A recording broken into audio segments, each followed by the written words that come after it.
Hello मेरे बच्चों, कैसे आप सभी। मैं उम्मीद करता हूँ कि आप सभी अच्छे होंगे। आज हम पढ़ेंगे धातुओं की जलस्य अभिक्रिया और देखते हैं धातु की जलस्य अभिक्रिया करती हैं। हम सीख रहे हैं धातुओं की जलस्य अभिक्रिया।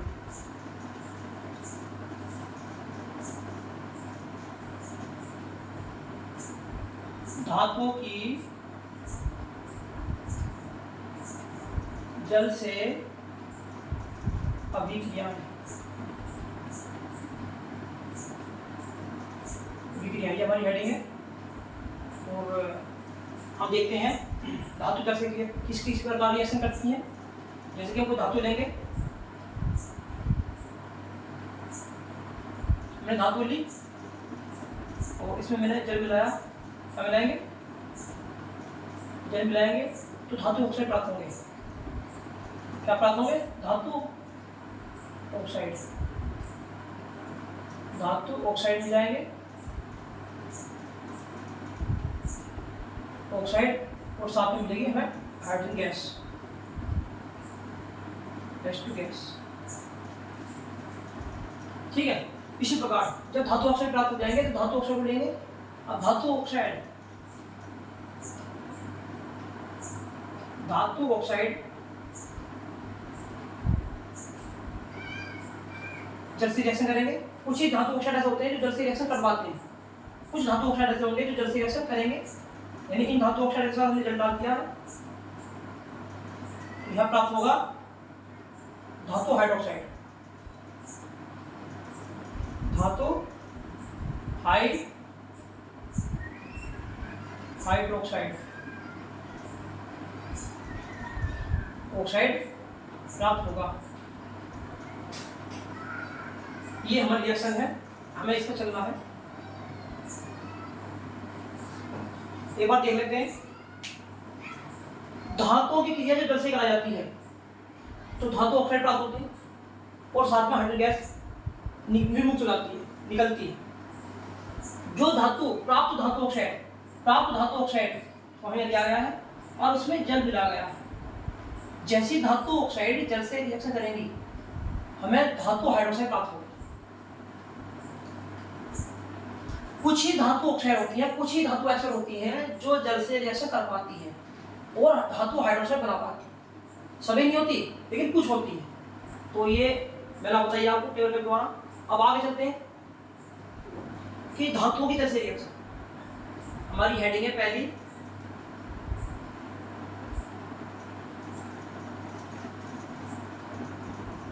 धातुओं की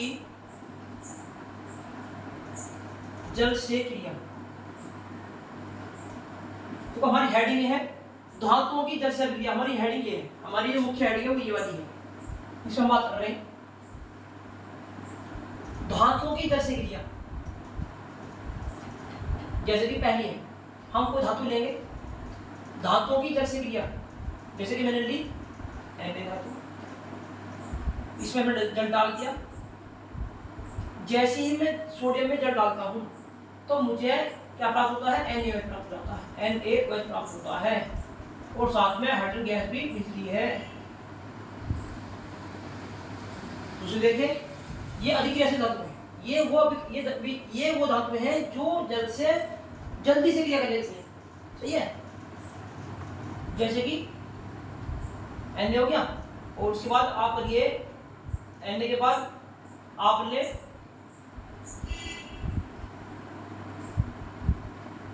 कैल्शियम पोटेशियम करता, कोटिंग ज्यादा होता है, क्रियाशील होता है। जैसे क्या करें, मुझे प्राप्त होगा KOH प्राप्त हो जाएगा और साथ में प्राप्त होगी गैस। आप देख रहे होंगे धातु की जल से क्रिया। ये धातु है जल से क्रिया कर रही है, सोडियम हाइड्रोक्साइड का निर्माण करा है और हाइड्रोजन गैस मुक्त करी है। पोटेशियम धातु है, जैसे ही इसे मिलाया जाएगा जल, जैसे ही पोटेशियम में जल मिलाया जाएगा धातु हाइड्रोक्साइड प्राप्त होगी और साथ में हाइड्रोजन गैस प्राप्त होगी। अब चलते हैं दूसरी रिएक्शन।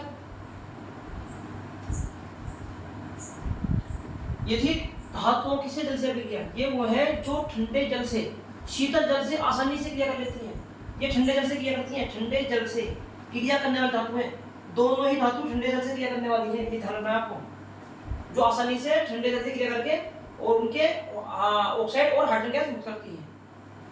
अब कहते हैं कुछ धातु ऐसी होती हैं कि ठंडे जल से क्रिया नहीं कर पाती हैं, वो गर्म जल से क्रिया करती है, जैसे कि Ca, या आप लिखते गर्म जल से क्रिया करने वाले धातु ठंडे जल से,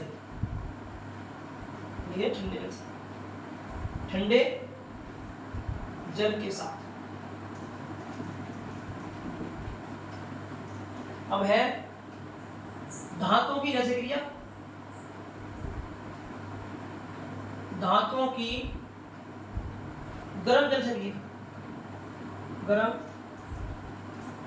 जल से क्रिया, यानी कुछ धातु ऐसी होती है जो गर्म जल से क्रिया करती है, जैसे कि कैल्शियम,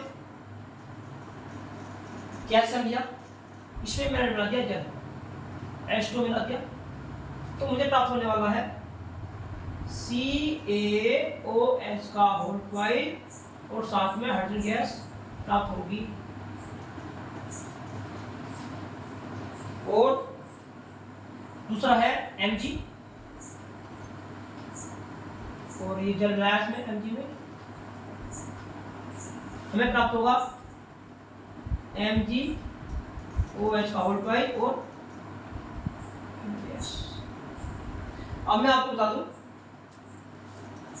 ये दोनों धातुएं ठंडे जल से क्रिया करती हैं, ये ठंडा जल है, ये शीतल जल है। जैसे ही ठंडे जल से क्रिया करेंगी ये बहुत अधिक क्रियाशील होती है, Na और पोटेशियम दोनों ही बहुत अधिक क्रियाशील धातु होती हैं। जैसे ही ठंडे जल से क्रिया करेंगी बहुत तीव्र गति से क्रिया करेंगी और उसमें ऊष्मा क्षेपीय क्रिया होगी, यानी इसमें बहुत अधिक ऊष्मा निकलेगी, यानी लिखेंगे ऊष्मा ऊर्जा, इसमें बहुत अधिक ऊष्मीय ऊर्जा मुक्त होती है, अर्थात ये उसमें 6 प्रक्रियाएं हैं, उसमें ऊर्जा प्राप्त होगी, इसमें उसमें ऊर्जा मिलती है बहुत अधिक मात्रा में, हमें उसमें मिलती है, इसमें उसमें 6 प्रक्रियाएं हैं। जबकि इसमें हमें कोई भी उसमें 6 प्रक्रिया नहीं मिलती, यानी इसमें उसमें प्राप्त नहीं होती है इसमें। ठीक है, इसके बाद हम बात करते हैं तीसरे की। तो तीसरी रिएक्शन है वो है हमारी, जो मैं बताने जा रहा हूं वो ना तो गर्म जल से क्रिया करती है, गर्म जल से, ना ठंडे जल से क्रिया करती है, वह भाप से क्रिया करती है, वो स्टीम से क्रिया करती है, यानी भाप से क्रिया, धातुओं की भाप से क्रिया, धातुओं की भाप से क्रिया, यानी कुछ धातु ऐसी होती है जो भाप से क्रिया करती है, इससे लिखा हुआ धातुओं की भाप से क्रिया। स्क्रीनशॉट लेने में ऊपर बताता हूं इसके बारे में, एक बार पहले दोबारा देख लेते हैं। धातुओं की जल से क्रिया हमारी मुख्य हेडिंग है, और मैं बात करने जा रहा हूं कि धातुएं जल से किस प्रकार रिएक्शन करती हैं। धातु के अंदर जब जल डाला जाएगा तो धातु ऑक्साइड प्राप्त होगी और साथ में हाइड्रोजन गैस प्राप्त होगी, और जो धातु ऑक्साइड है प्राप्त हुई है, जो धातु ऑक्साइड प्राप्त होती हैं वे सभी नहीं करती, सभी धातु ऑक्साइड जल से रिएक्शन नहीं करती है, परंतु कुछ ऐसी होती हैं जो जल से क्रिया करके उनके हाइड्रोजन प्राप्त होती है।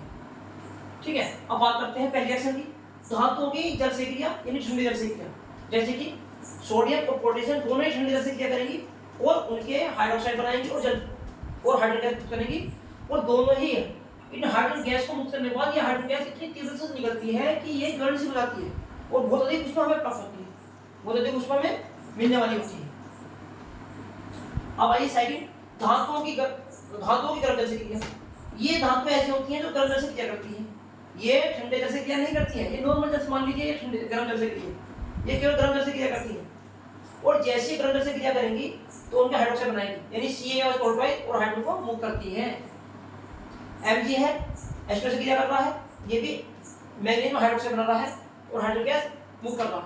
अब ये क्या होंगी, ये जल पर तैरने वाली गैस होती है, ये जल पर तैरने वाली धातु होती है। क्यों? क्योंकि जो हाइड्रोजन गैस मुक्त होती है ना, ये आपको ध्यान रखना है कि ये दोनों जो धातुएं हैं जल पर तैरती हैं। क्यों? क्योंकि जो हाइड्रोजन गैस मुक्त हो रही है वो इसकी सतह पर जाकर चिपक जाती है और ये तैरने लगती है। दोबारा देखिए, इस रिएक्शन के पश्चात जो हाइड्रोजन गैस प्राप्त होती है, ये हाइड्रोजन गैस इसकी सतह पर जाकर चिपक जाती है, मिल जाती है सतह पर, और ये तैरने लगती है। इसी प्रकार ये गैस थी। अब आइए धातुओं की भाप से क्रिया। कुछ धातु, ये धातु ऐसी है जिनका मैं जिक्र करने वाला हूँ, ये धातु ऐसी है कि ये ना तो ठंडे जैसे क्रिया करती है और ना ही गर्म जैसे क्रिया करती है, ये केवल भाप से क्रिया करती है, स्टीम से क्रिया करेंगी। तो मैं इसको रफ करने वाला हूँ।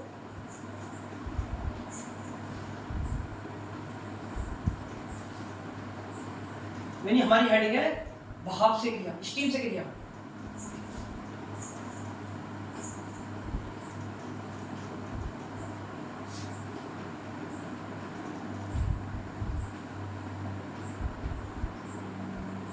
भाप से क्रिया करने वाले धातु, हमारी हेडिंग है 30 नंबर की हेडिंग थी हमारी भाप से क्रिया, धातुओं की भाप से क्रिया, धातुओं की भाप से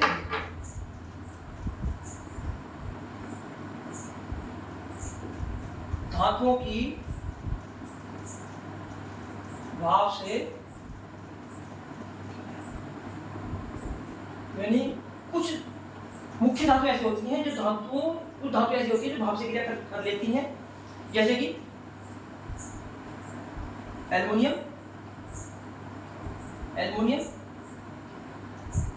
जो कि ठोस होती है, और ये H2O लिक्विड नहीं है, ये गैस है। ठीक है, क्या बनाएंगी, इनके ऑक्साइड बनाएंगे, जैसे Al2O3 बनाएगी एल्युमिनियम हाइड्रोक्साइड, और साथ में हाइड्रोजन गैस मुक्त करेगी। इसी प्रकार दूसरी है Fe, ये भी जैसे क्या करेगी, जल नहीं स्टीम से भाप के रूप में, और यह बनाएंगे Fe3O4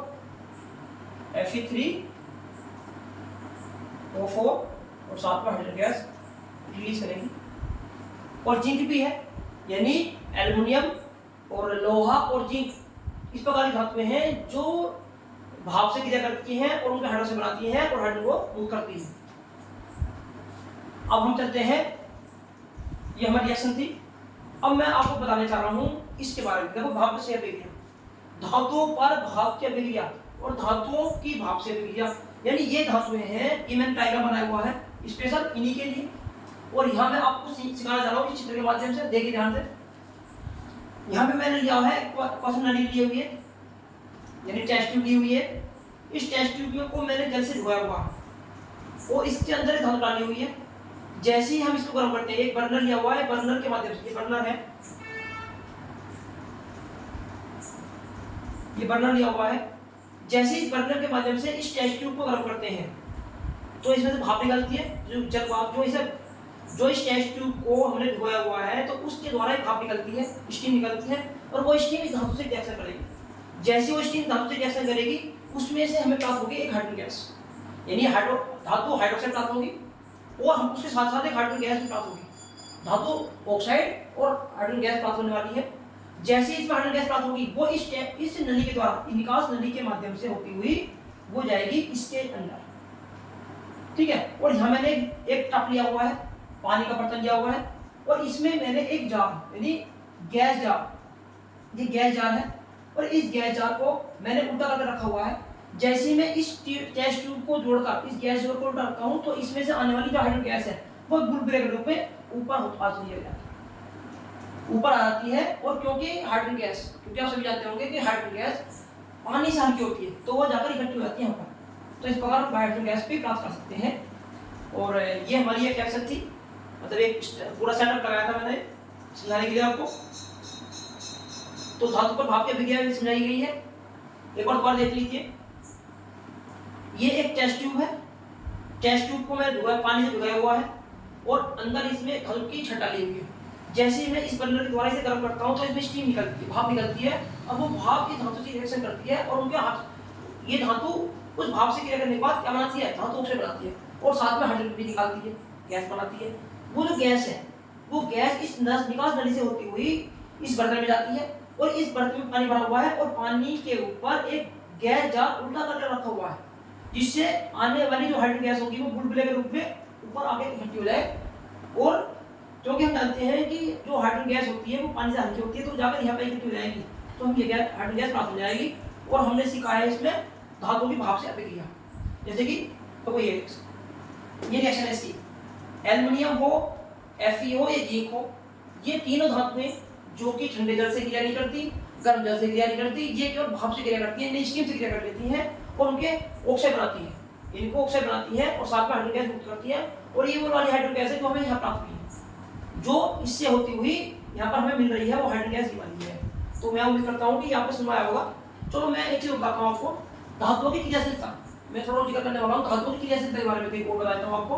देखिए, क्योंकि हमने पढ़ा है बहुत से धातुओं के बारे में, जैसे कि हम पढ़ते हैं धातुओं की अभिक्रियाशीलता का क्रम, ये हमारी हेडिंग है अगली।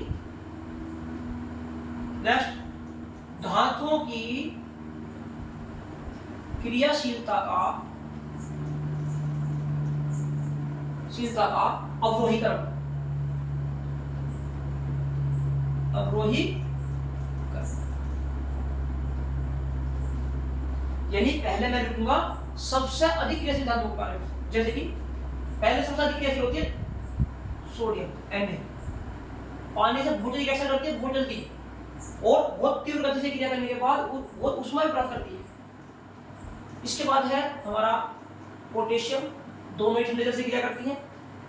इसके बाद है कैल्शियम, मैग्नीशियम, और इसके बाद है एल्युमिनियम, लोहा, जिंक। ये है सबसे अधिक क्रियाशील धातु जो ठंडे जल से क्रिया करती है, और ये है जो गर्म जल से क्रिया करती है, और ये वो है जो भाप से क्रिया करती है, स्टीम से क्रिया करती है। यानी हम लिखेंगे ठंडे जल के साथ, ठंडे जल से क्रिया करती है।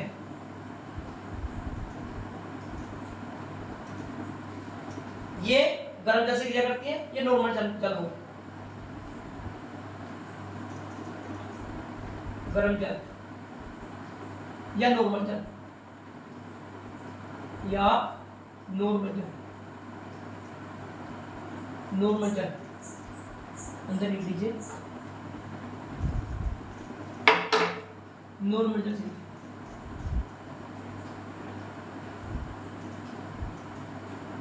क्रिया कर, ठीक है। और ये जो है ये भाप से क्रिया करती है,